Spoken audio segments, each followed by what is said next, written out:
Discuss करवाया हुआ जो कि आप लोग यहाँ पर देख पा रहे हैं।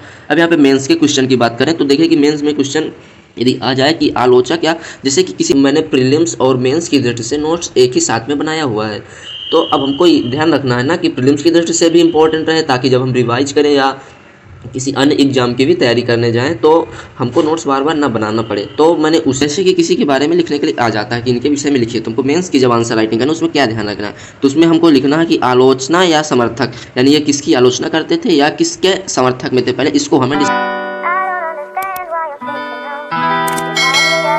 Welcome to my new video. तो स्वागत है आपका फिर से एक नई वीडियो में। तो पुराने वीडियो में हम लोगों ने देखा हुआ था कि मैंने आपको अभी ओल्ड वीडियो में डिस्कस किया हुआ था कि हमको आंसर राइटिंग की शुरुआत कैसी करनी है, तो वो वीडियो तो आप लोगों ने देख ही लिया है, बट वो आप लोगों को बेहद पसंद भी आया है।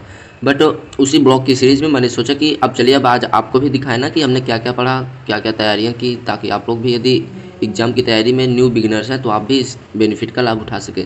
ताकि नोट्स एक बार बनाए जाते हैं, ना कि बार बार बनाए जाते हैं। तो नोट्स बनाते समय स्टार्टिंग में क्या ध्यान रखना है वो हम डिस्कस करते हैं। देन उसके बाद मैं भी अभी तैयारी में न्यू ही बिगिनर्स हूँ, तो जो गलतियाँ करता हूँ तो प्लीज़ आप लोग कमेंट बॉक्स में कमेंट करके जरूर बताया करिए। तो चलिए आज डिस्कस करते हैं। तो देखिए कि अभी जो मैंने पुराना ब्लॉग वीडियो डाला हुआ था उसमें मैंने बताया हुआ था कि हिंदू सुधार संगठन है जो कि हमें पढ़ लेने हैं, तो हमने पढ़ा। देन उसके बाद जो उसके संस्थापक थे मैंने साइड में लिख लिया हुआ है, जो ये आया जितने भी क्वेश्चन है ये सारे क्वेश्चन आए हुए हैं, तो मैंने इनको मेंशन कर लिया हुआ है।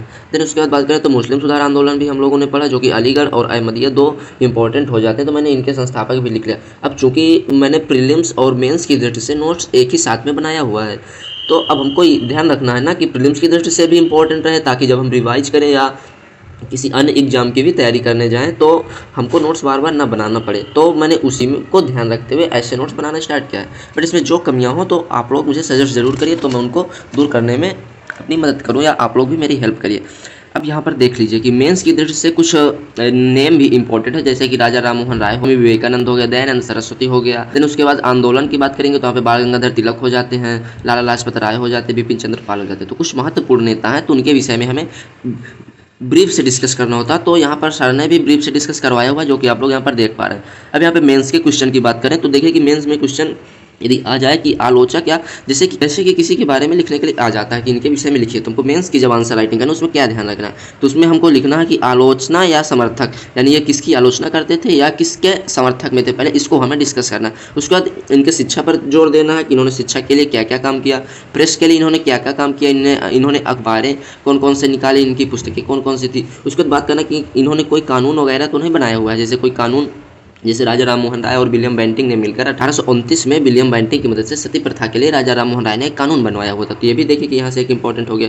उसके बाद संस्था है, जैसे इनकी संस्था थी ब्रह्म सभा के नाम से पहले थी, उस दिन उसके बाद उसको ब्रह्म समाज कर दिया गया था। तो देखिए इनकी संस्था होगी। अब इनके आचरण पर भी बात करेंगे।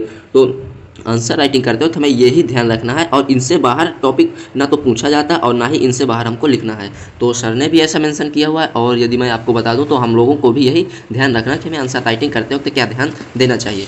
अब उसके बाद और इनके विषय में बात करें तो देखिए कि अब मैं थोड़ा चूँकि वीडियो बड़ा हो जाएगा तो मैं आपको डिटेल में थोड़ा कम दिखाऊंगा, बट मैं आपको फास्ट दिखा दूँ। अब दयानंद सरस्वती जी के बारे में हमने पढ़ा, तो देखिए दयानंद सरस्वती जी जो कि इंपॉर्टेंट इनका क्वेश्चन था कि भारत का मार्टिन लूथर, ये क्वेश्चन पीवाईक्यू का आया हुआ है। अब पीवाईक्यू का एक क्वेश्चन और आया हुआ था जो कि मैंने इंपॉर्टेंट करके यहाँ पर लिख लिया। ये क्वेश्चन था कि दयानंद सरस्वती और बाल गंगाधर तिलक दोनों को भारतीय शांति का जनक कहा जाता है, तो इसमें से वैलेंटाइन चिरोन थे जिन्होंने ऐसा कहा हुआ था, तो इसको भी हमने यहाँ पे मेंशन कर लिया।